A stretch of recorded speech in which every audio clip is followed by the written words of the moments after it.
you very much. Good afternoon. My name is Kevin P. Chavous. That's KevinChavous, your initial P. I will be brief and then take some questions. I know that you've got a lot of people waiting.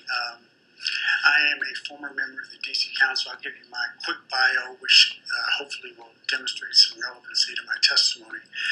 Former member of the D.C. Council in the late 90s. I was chair of the Education Committee when we began our charter school experience. Since then, I was on then Senator Obama's Education Policy Committee the first time he ran. And I have been on several groups, education groups around the country, visited hundreds of schools in the nation and around the world. I'm a strong advocate for school choice. My core belief is that less is not more. More is more. And when you're talking about the demographic that we've been discussing and it's been alluded to in Omaha and many of our cities, innovation and creativity cries out for change. There's a need to have more. In my experience in D.C., now we have 45% of our public school kids in charter schools. And let me tease out a vision for you before I go to questions.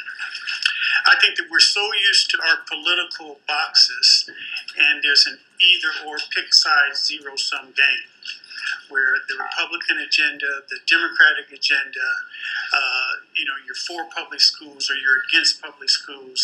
And when it comes to the needs of individual children, I don't think like that.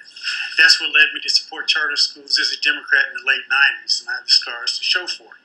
But the upshot of it is, when you talk about exciting the possibilities, the vision is when you're able to build consensus and create and foster more parent empowerment and a more grassroots embrace of a culture of learning, the magic happens.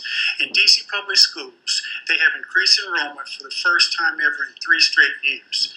They also are doing much better with their test scores. And the outgoing chancellor of D.C. public schools, who's widely heralded around the country, Kai Henderson, she will tell you the reason why that happened was because of the robust offerings of charter schools. And in terms of exciting the possibilities, what they are doing now, they're all working more together. They're trying to figure out, should this neighborhood have a charter program? Should it be a program from inside the system? They're bringing together the high-performing principals and teachers from the charter schools and the high-performing principals and teachers from D.C. public schools. And guess what? They're sitting in a room, they're not picking sides, and they're saying, how can we collaborate? How can we learn from each other? So I think as you go forward and look at the tools in the toolkit, this is a tool. And it's a legitimate tool that, as Jason and others said, that we've seen in other cities where you can benefit from it, and the most challenged populations can benefit from it more. And one final thing. We can talk about the schools that are doing well. We can talk about Nebraska's outputs. Everyone knows half the black boys in Nebraska are dropping out, and in Omaha dropping out. This is a failing schools bill. So the focus has to be on the schools that aren't working and whether or not this remedy would help make a difference. In my experience around the country, it would, and it doesn't have to be either or. It's an option, it's a tool in the toolkit to help the most challenged populations benefit that in ways they otherwise wouldn't. Thank you. Any questions for Senator Levihan? Thank you, Chairman Roney. Thank you very much for being here. Could you just elaborate a little bit, short amount of time, how much charter schools and choices changed the city of D.C.? Well, it's phenomenal. One of the things people have asked, well, what's the difference? One of the things that's happened in D.C., frankly, is because, and this is a direct result of the charter movement, is a change in the teacher's contract. You cannot hire and fire teachers, and studies have shown that in areas like North Omaha and some of our low-performing urban school districts, you have the worst teachers. And, or the best teachers don't want to go there. Where in D.C., they were able to change the contract to a more performance pay incentive model to incentivize teachers to want to go in those areas. And they got some of that from the charter movement there. I think that they've also demonstrated by having these unique offerings. We have the only public residential charter school in the country in D.C., the C School. We have a hospitality high school. We have a voc ed school. We have all these different kind of schools. It has helped incent similar offerings from DC public schools. So they realized that they could think more out of the box by seeing the success by some of their colleagues and peers in the charter schools. It was hard politically, though, wasn't it? Well, yeah, but at the end of the day, look, I adopted a standard when I embraced charters as a Democrat in the late 90s, which I think every elected official has a fiduciary obligation to embrace, and that is, I don't think any school should open I wouldn't send my kid to. One last question. Do you know why? I think this is kind of happened over the last year, and I'm not sure, especially since President Obama was such a strong supporter of charter schools. But why is the NAACP? Why have some of them? What is the situation there? They seem to. They voted for a moratorium against charter schools, and I think that's part of the politics and the either or. Pick a side thing. It was political, and I was Roland Martin, well-known personality, and we hosted a town hall meeting in Atlanta at Ebenezer Church, Dr. King's old church, a couple months ago. There were 1,000 working-class, low-income African-American families there. Head of the NAACP was there, and he read about the moratorium, and he said the reason for it, he said we support charter schools, but we really believe there's more accountability. Well, from my vantage point, I think it's shameful and frankly unfair if you are a working class person of color in a school district that is failing and your only option is a bad option, yet there's a great innovative charter school that comes in. I think it's shameful for those of us who are able to sit on the sidelines and say we're going to be the education decider for those parents.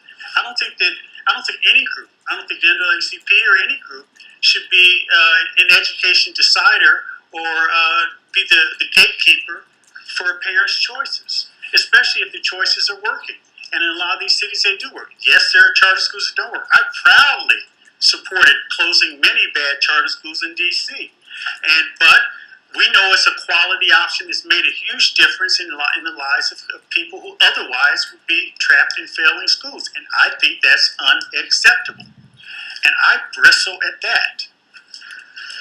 Thank you. Senator Klowski. Thank you, Mr. Chairman. Sir, thank you for your testimony today. My main concern is one that's coming up with the Omaha Public Schools.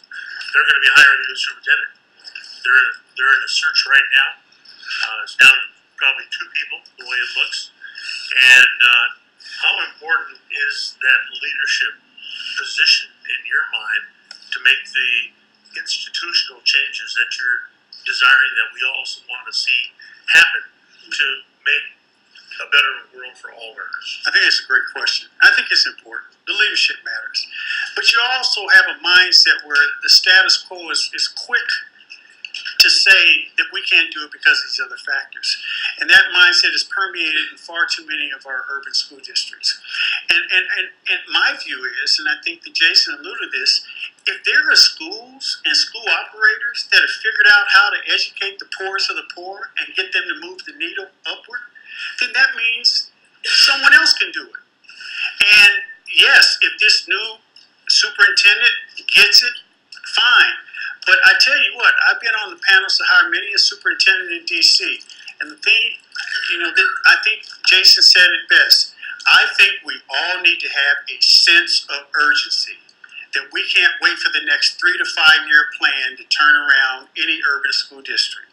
Because that means you're losing a kid who enters junior high or enters first grade or enters high school. I think that the sense of urgency has to be, we need to get it done now, and I think that having these tools in the toolkit will help us with that. Thank you. Senator Moorfield.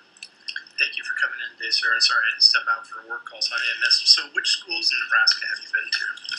I haven't been to any schools in Nebraska. I just got here yesterday. Okay, thank you. Is that the point? All right, thank you. You're welcome. I've got a question. How long have you done it in Washington, D.C.? I was on the city council till 2005. I've been there 30 years since I went to law school at Howard. I would add the years since this testimony. It's been a long time. So since the 90s. Since the 90s, yes. And 45% enrollment is now in charter schools? Yes. Are they public charter schools? All public charter schools. They have different boards that run them. And Different each independent charter school boards. is independent. Each charter school is independent. And have you ever ever closed a public school in DC? Traditional public school? Yeah. Maybe a few years ago. I remember 15 years ago, we were closed a couple The for, point I'm making is but not for there performance. is pressure on charter schools that there isn't on a public school that you could get closed. You will fail, you will be closed. And we've closed many in DC. So that encourages excellence. No question about Save eyes. That's called the free market system in the United States of America. It made us great. One of those principles. Thank you, sir. it. Thank you. Thank you all very much.